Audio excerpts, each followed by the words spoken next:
Friends of Planet Guitar, we are here at the Gran Teatro Clerici in Brescia for the second Italian dates of the Dragon Tales Tour with a true guitar legend, Mr. Robben Ford. Oh, thank you. Mr. Ford, thank you so much for being here with us. We know a lot about you, a lot about your career, your musical inspiration and influences, Great. A lot of great stuff you've done for the guitar world in general. And you speak a lot about the harmonic side of things, harmonic side of the guitar playing. Yeah. If you had to think only to one song or one guitar solo, focusing on the harmonic side of the thing, which is your favorite guitar solo? Well, that's impossible. But I can tell you, I think just about my favorite. My favorite recorded guitar solo is very short, and I'm playing through some interesting chord changes very simply. The song is called "Rose of Sharon," and it's from the album Into the Sun. Mm-hmm. And there's just a series of chords that go by, and I found myself able to play through it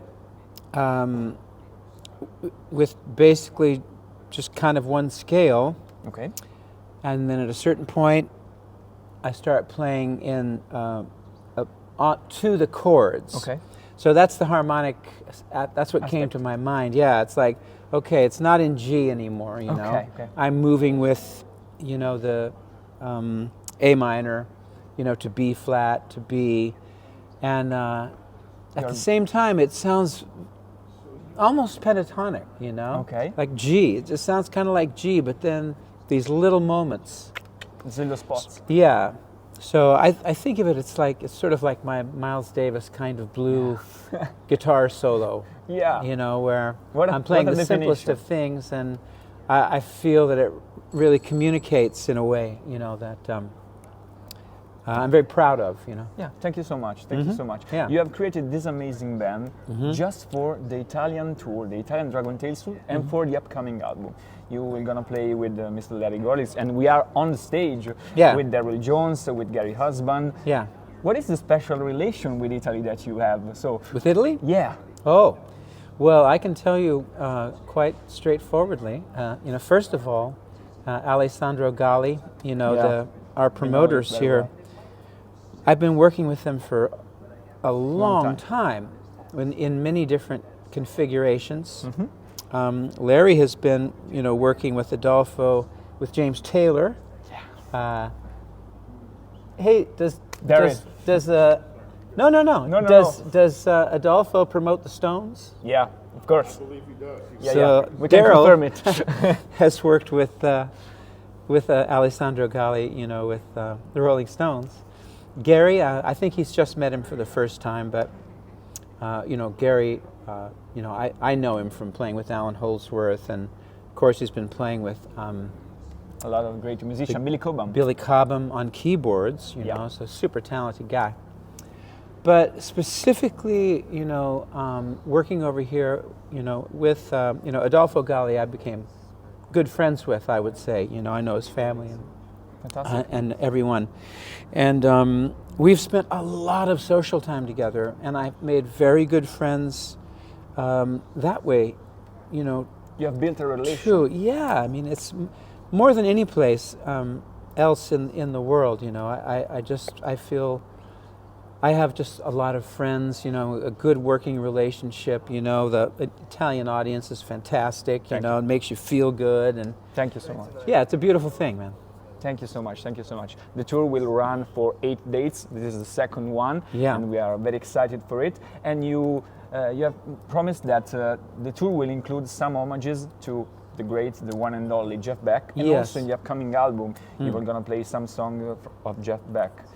What is Jeff Beck? What does Jeff Beck means to you, to your playing style, to your musical growth? And can he really be defined the guitarist, in your opinion? Certainly that.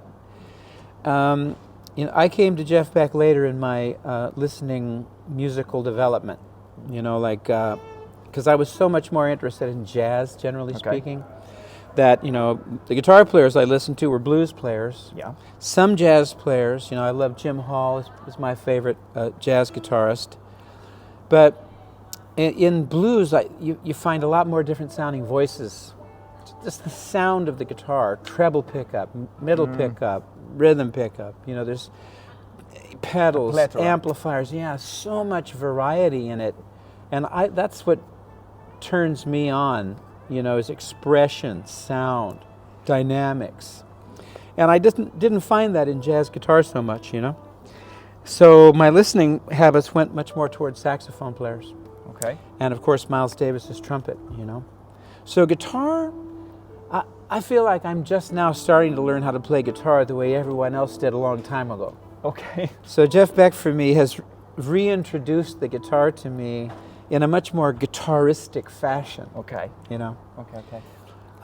We'll play 3 songs that Jeff Beck performed live, you know, quite a bit in the set. Nothing on the album. Oh, okay. The music is inspired by Jeff Beck's music and playing, and it's dedicated to Jeff Beck and Alexander Dumble, the maker of that amplifier there. A famous one. Yeah. And, but, you know, on the tour, I definitely wanted to do kind of an homage, you know, period. Yeah. You know. And if you have to select only one song which represents in the best way possible Jeff Beck, which one will you choose? Well, you know something during the sound check. Well, I mean, you know, he's such a ridiculous guitar player that the place where it's more outstanding to me is when he plays melodies, you know. Okay. So Pork Pie Hat, Goodbye Pork Pie Hat. Goodbye Pork Pie Hat. It's very special. Wire. Yep. And of course a lot of live performances. And I also, I'm sure you know it, I came across a video of him playing an opera piece. Yeah, Ja nessun dorma. Yeah. Fantastic. I'm like, you blew my who mind. else would do that? Yeah. Nobody but him, you know? Yeah. So that's the thing that gets me, you know, about Jeff Beck, is his ability to sing a song. He's truly one in a million, Yep. Jeff. And I would like also to use the present tense because it's very present in the guitar world as a musician. Yeah. And, it's a great opportunity to hear you and your band performing his song. So thank you so much. And Jeff Beck means a lot, and it also means Fender Stratocaster. Yes. Okay. We are in the 70th anniversary here of this amazing instrument. Is that right? Yeah. This is the 70th? 70th? Yeah. Yeah. Because 54? 54, yeah, exactly. And you are gonna play with a custom shop, Stratocaster 66. Yes. So what is your relation with the Stratocaster as a kind of guitar? Well, I used to play them when I worked with other people. You know, with Miles Davis, I played I no longer have it because I really moved entirely away from the Strat. But I used it as a rhythm instrument primarily. You know, so with Miles Davis, I had a 58 Strat. Okay. And with David Sanborn, I used the Strat. You know, because rhythm guitar. You know. And I tried it, you know, in my own thing, and it never really fit what my music. Your style. Yeah. So this has come back full circle now because of Jeff's playing, and finding a way to be inspired to pursue the guitar almost as a beginner, you know, like kind of Start from the scratch. Kind of. You know, of course I understand the instrument, I know how to navigate it and understand harmony and everything, but it's a different way of playing.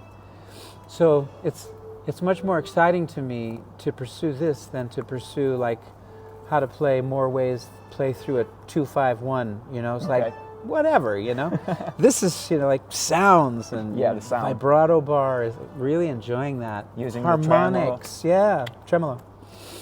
So thank you so much. Let's speak a bit about your instrumentation, your rig. We know very well your pedalboard was built by Dan, by That Pedal Show. Yeah. And what is your favorite pedal on this pedalboard? The one that you will select if I will ask you to go to a desert island, let's say. Probably the Timeline, the Strymon Timeline Reverb. Okay. It's just the best foot pedal delay that has been made, as far as I know. I haven't found anything that compares to it. And we also see 2 pedals from the mark Mad Professor. Yeah, Mad Professor makes beautiful things, and that's the other the Silver Spring reverb. That absolutely, for me, is the best sounding reverb on a pedal board that I've heard. Those two, because I play clean a lot. Yeah, we love your clean. Well, we thank have you. to say. Thank you. And so I just need a little delay and a little reverb, to put some air around it. And I also get a kick out of the Pog, which for me, the Pog, it creates a feeling, the way it responds, where I play kind of more in a bebop fashion. Yeah. The jazz side kind of, Oh, you're playing. comes out, better, with that. It's a really cool pedal board, very well organized.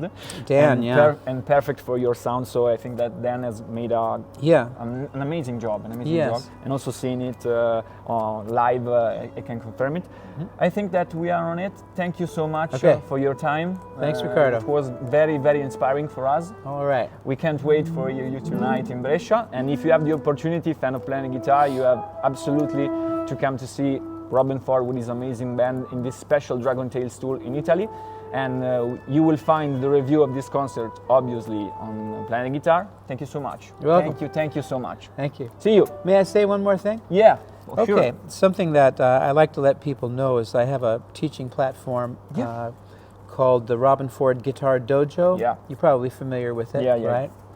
And it's a lot of fun. I mean, we really have a community. We've developed an incredible community on there. So not only is there just a ton of learning tools, there's also a community that Speaks about music. Yeah, and outside guitar. of us. Yeah. They relate to each other. People are sending videos. We have an online The place. idea of building a relation Yeah. through music. Yeah. Fantastic. It's really wonderful, man, and I really would encourage people, and it's inexpensive too, So man, yeah. Robben Ford Guitar Dojo. Exactly. Why not? Why not?